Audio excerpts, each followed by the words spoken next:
রহস্যের জাল বুনে রেখেছি। একটু একটু একটু করে ছোট ছোট করে জালটাকে গুটিয়ে আনার চেষ্টা করছি, ছোট করছি। মনে হচ্ছে এটাও আজকে ক্যান্সেল করাতে হবে, নাহলে ইন্টারভিউ মানে এটা আমাদের কাজের অবস্থা খুব খারাপ আর আমার অবস্থা আরো খারাপ। আরেকটা গাড়িও দেখছি, সেটা হচ্ছে আমি জাজ করতে পারছি না এখানে যে কোনটাতে শিফট করা বুদ্ধিমানের কাজ ছিল, ওটাকে আমরা সোল্ড আউট করে দিতে চাইছি।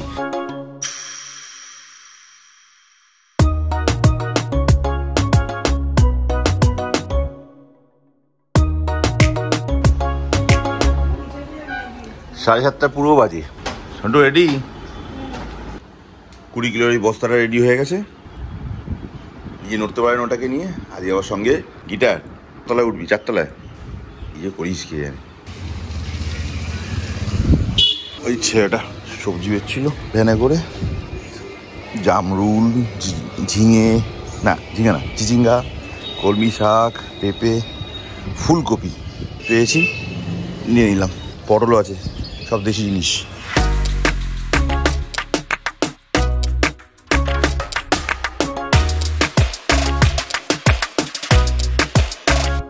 Good morning everyone. আজ থার্সডে 9th মে। দিয়াকে স্কুলের বাসে উঠিয়ে দিয়ে এসেছি। আসার সময় হালকা কিছু বাজার পেয়েছিলাম, তো এই নিয়ে চলে এসেছি। তো এখন বৃহস্পতিবার, যেহেতু সোনুর মা আবার একটুখানি এখন বেরোবে, বৃহস্পতিবারে ফুলমালা কিনবে বলে আমি একটুখানি চট করে বসে যাবো হালকা এডিটিংয়ে। আজকে একটু অফিস সকালবেলাই যেতে হবে, কারণ আজকে জয় অন্তত সকালবেলাটা তো কোনোভাবেই আসছে না।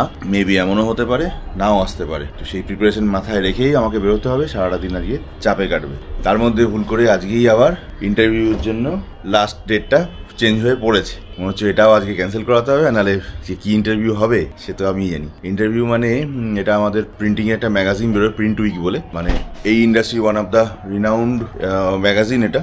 তো সেই ম্যাগাজিনে আমার এই মেশিনটার জন্য, যেহেতু এটা খুব হাই প্রাইস মেশিন, হাই ইনভেস্টমেন্টের মেশিন, তো তার একটা ইন্টারভিউ ওরা নেবে প্রিন্ট উইক থেকে। সেই ইন্টারভিউটা আবার পাবলিশ হবে। এত বড় ব্যাপার। আমাকে গত 15-20 দিন ধরে হবে ডেলি চেঞ্জ করছে ডেট, ডেলি টাইম চেঞ্জ করাচ্ছি। আজকে হবে না, পরশু হবে না, সামনের সপ্তাহে, এই করে চলেছি। লাস্ট ফাইনালি কালকেও ডেট ছিল, সেটাকেও ক্যান্সেল করে আমি আজকে করেছি। আর আজকে এই অবস্থা, আজকে এটাও মনে হচ্ছে ক্যান্সেল করাতে হবে। এরপর আর নেবে না ইন্টারভিউ, ক্ষমা করো। আর আপনার ইন্টারভিউ দরকার নেই, এমনিই চলে যাবে আমাদের। চলো ফটাফট এই কাজটা একটু সারি। বৌদি একটু চিরা ওই আমাকে খাওয়াবে বলছে, এখন চিরা এসে গেছে, খেয়ে কাজটা শেষ করি। কি সুন্দর গন্ধ বেরোচ্ছে। কি ফুলের গন্ধগুলো? মোগরা। সেই দেরি হয়ে যাচ্ছে, 11:30 বেজে গেল। খেতে বসে যাচ্ছি। কি আছে গো?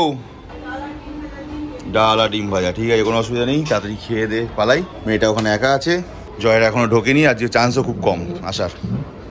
সেই 12টা বেজে গেল বেরোতে। কি করবো, আমার কপালেই নেই জলদি অফিস পৌঁছানো। কিছু না কিছু কারণ ঠিক থেকে যায়। আজ সকাল থেকে হঠাৎ করে ফোন আসতে শুরু করলো প্রচুর। আচ্ছা বাই দেবে, এখানে বৃষ্টি হচ্ছিল একটু আগে পর্যন্ত। আমি তো ভাবছিলাম বেরোতে পারবো না, এত জোরে বৃষ্টি শুরু হলো প্রথমে।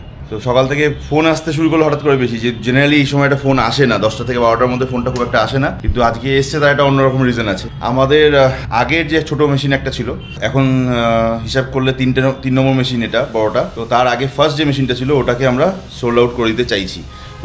এবার কাউকে সেভাবে কিছু বলা হয়নি। হঠাৎ করে কালকে রিমা বলছে যে তুমি তো গ্রুপেই তো দাওনি, তোমাদের গ্রুপে দেখো কারা যদি ইন্টারেস্টেড থাকে, তারা যদি নেয়। কি মাথায় ছিল কালকে রাত্রিবেলা 12টার সময় গ্রুপে, মানে আমাদের বিজনেসের হোয়াটসঅ্যাপ গ্রুপটা যেটা, ওর মধ্যে SMS করে দিয়েছি যে এটা I want to sell this machine at this point blah blah blah. কাল রাত থেকেই অন্তত 2জন SMS করে রেখেছে পাল্টা আমাকে, যে কী দাম আছে, কি মেশিনের ছবি একটু পাঠান দাদা। আজকে সকালবেলা থেকে ওই নিয়েও 2-3 জন ফোন করলেন। সুদীপ্তদাও ফোন করেছিলেন। সুদীপ্তদা বলছে যে ওটা কি আমার জন্য একটু রাখা ফাঁকা যাবে, নাকি অন্য কেউ ফোন করছে। দেখুন, অন্য অনেকেই ফোন করছেন ঠিকই আছে, কিন্তু আপনার সঙ্গে ব্যাপারটা আলাদা। আপনি যদি কনফার্ম করেন 1-2 দিনের মধ্যে যে আপনি নেবেন, আমি আপনার জন্য হোল্ড করবো, অন্য কাউকে দেবো না, বেশি দাম পেলেও দেবো না। তো ওই নিয়ে অনেকক্ষণ ধরে কথাবার্তা হতে গিয়ে একটু দেরি হয়ে গেল। বাই দেবে কাজ শেষ, এখন সিধা বেরোই। জয় আজকে মনে হয় এসে উঠতে পারবে না, কারণ সকালবেলা একটু আগে ফোন করেছিলাম। ওর কিন্তু বার্নিংঘাটের কাজ শেষ হয়নি, তখন চলছিল। তো মোটামুটি ওটা মিটতে ওর 1:30-2 বাজবে। মনে হয় না আজকে ও আসতে পারবে। আমি আর দেরি না করে সিধা বেরিয়ে যাচ্ছি, কারণ মেয়েটা ওখানে একা আছে। সুমনকে এই ঘরে ডেকে নিয়েছি ওর হেল্প করার জন্য। আমি গিয়ে পৌঁছালে সুমনকে ওই ঘরে পাঠিয়ে দেবো মেশিন। চলো না বকে বেরোই। 1:20 বাজে, এসছি 12:30 না 12:15 ভিতরে চলে এসেছি। এই ঘরে একটুখানি হ্যাপাসাট দৌড়াদৌড়ি করলাম, করে বোঝার চেষ্টা করলেন যে কোন ঘরে থাকা ঠিক হবে। হঠাৎ করে বাইরে অন্ধকার করে বিভৎস বৃষ্টি হচ্ছে, শুরু হয়ে গেছে পুরো অন্ধকার করে। আমি বৃষ্টিতে ভিজিনি, অবশ্যই ঘামে ভিজছিলাম। পুরো রাতের বেলা অন্ধকার যেন হয়, সন্ধ্যে হওয়ার মতো ওরকম অন্ধকার হয়ে গেছে। আজকে রেনি ডেই কাটবে মনে হচ্ছে। আগামীকাল অক্ষয় তৃতীয়ার দিন আমরা মার্কেটে কাজ করে কুল করতে পারতাম না, দাঁড়াতে পারতাম না। যাই হোক, ফাঁকা ফাঁকাই চলছে। আমি আপাতত ভাবছি ওই ঘরে ডিউটি লাগাই। সুমন ওই ঘরে সকাল থেকে একটু ডিউটি মেরেছে, লালটু এখানে একা করেছিল, এখন দুজনে থাকুক, ওই ঘরে যাই। কি লাভ নেই, কোনো কাস্টমার নেই।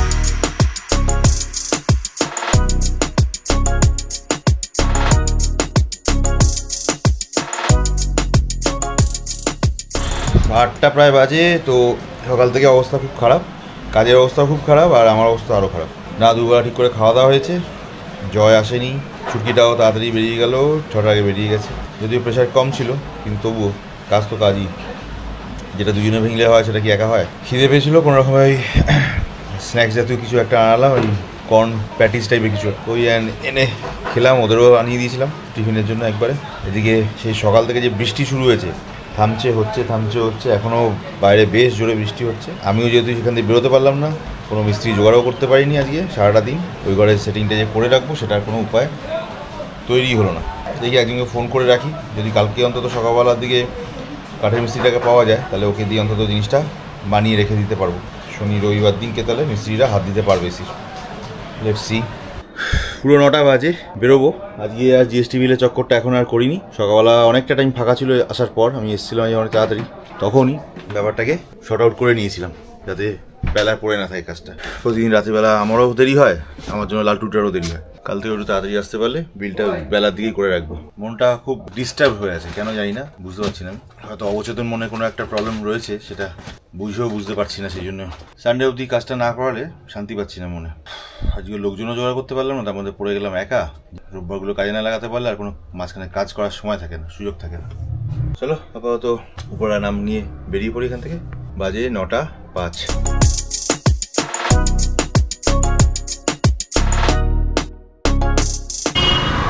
যাওয়ার পথে পেট্রোল পাম্প থেকে হাওয়াটা ভরে নিলাম, নাইট্রোজেনটা। বাজে 9:50। বাড়ি চলে এলাম 10টা বাজে পুরো। 11:35। বাইরে সারাদিন বৃষ্টি, রাতে ডিনার খিচুড়ি অ্যান্ড অমলেট ভাজা। তুমি খাবে না অমলেট? গুরুদেব বারণ করেছে? কি দিয়েছো খিচুড়িতে? ফুলকপি, কড়াইশুঁটি, আলু। আউ, চট করে খেয়ে নি, সঙ্গে লাস্টে মিষ্টি আছে। 12টা প্রায় 35 হয়ে গেছে। খাওয়া দাওয়ার পার্ট তো অনেকক্ষণ আগে হয়ে গেছে। আমরা এতক্ষণ আড্ডা মারছিলাম ড্রয়িং রুমে। তো মেয়ে বলছে কি হঠাৎ করে, বাবা আমরা সারাদিন যা করি, যেরকম টম অ্যান্ড জেরি মারপিট যা করি সারাদিন, ওটা যদি তুমি ব্লগে দেখাও তাহলে আর ডেলি ব্লগ থাকবে না, কমেডি ব্লগ হয়ে যাবে। আমি চিচিঙ্গা নিয়ে এসেছিলাম, চিচিঙ্গা এটা ভেজিটেবল। ওটা আমার বউ বলছে খাই না, রান্নাও করবো না। আমি জানি ও কেন বলেছে, আগেও জানতাম। আমি বলছি আগে খুঁজিয়ে বার করেছি, বলো কি কারণে রান্না করবে না, খাও না কেন? অনেক কষ্ট করে, না আমি খাই না, বাহানা করছি। তারপর লাস্টে বললো ওটা সাপের মতো দেখতে, ছোটবেলা থেকে দেখতাম সাপের মতো দেখতে লাগে, ওই জন্য খাই না, রান্নাও করি। সঙ্গে বসে আছে চুপ করে, কালকে স্কুল, যাও তাড়াতাড়ি শুতে। রাত্রি ওরা 1টা-1:30 অবধি জেগে থাকবে, ডাকাত, যাও তাড়াতাড়ি শুতে যাও, গুড নাইট।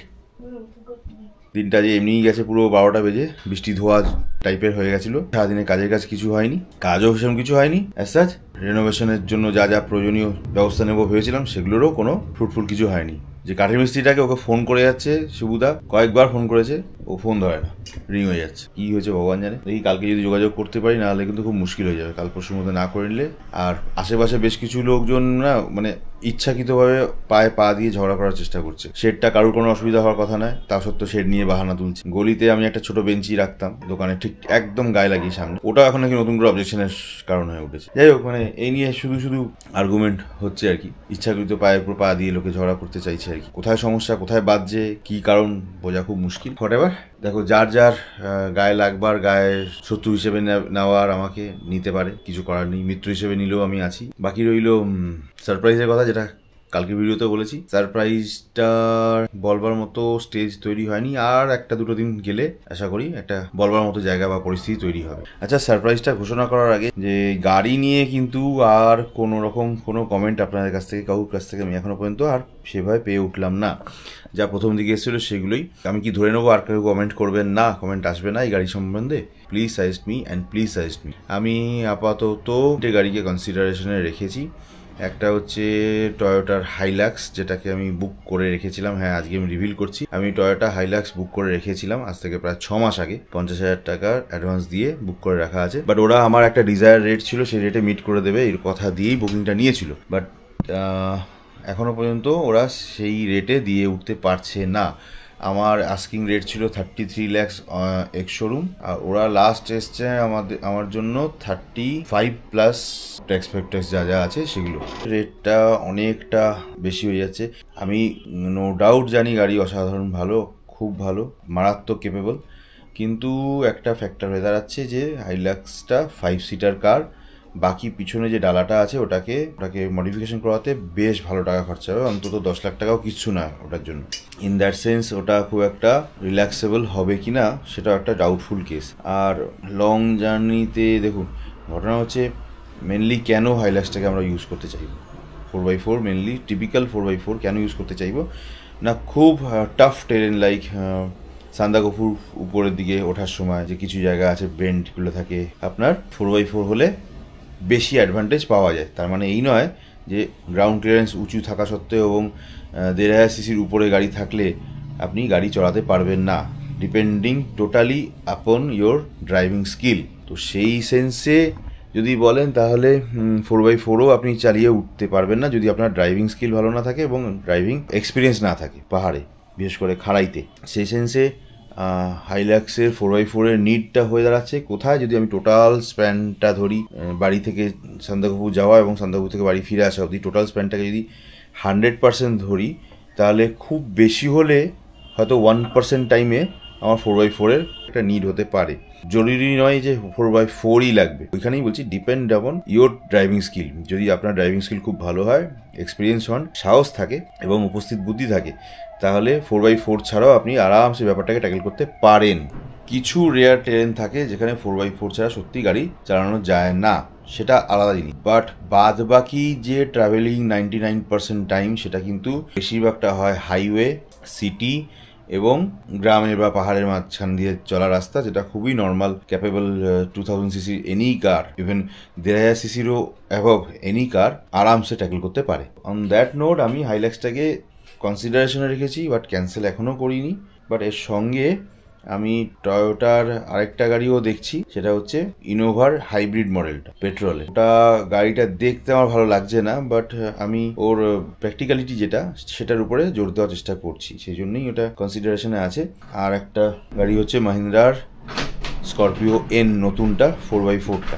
তিনটের ক্ষেত্রেই তিন রকম অপশনে চলে যাচ্ছে, দুটো 4x4, বাট একটা প্র্যাকটিক্যালিটি সেন্সে বিনা 4x4-এ বেশি মাইলেজ পাওয়া যাবে সেই অপশন আছে। আমি জাজ করতে পারছি না এখানে যে কোনটাতে শিফট করা বুদ্ধিমানের কাজ হবে। এক তো ডিজেলের লাইফ স্প্যানটা কম, ওভারঅল পেট্রোলের বেশি ভালো, আবার পেট্রোলের সঙ্গে হাইব্রিড আছে, বাট হাইব্রিডের সঙ্গে ব্যাটারি থাকে নিচে, ব্যাটারি প্যাকটা জেনারেলি গাড়ির নিচের দিকে সিটের নিচে থাকে। সেক্ষেত্রে যদি একটু ওয়াটার লকড এরিয়া হয়, বাট যেহেতু গাড়ির ব্যাটারি নিচের দিকে থাকে, ওয়াটার লগিং হওয়ার জন্য গাড়ির ব্যাটারিতে জল লাগতে পারে।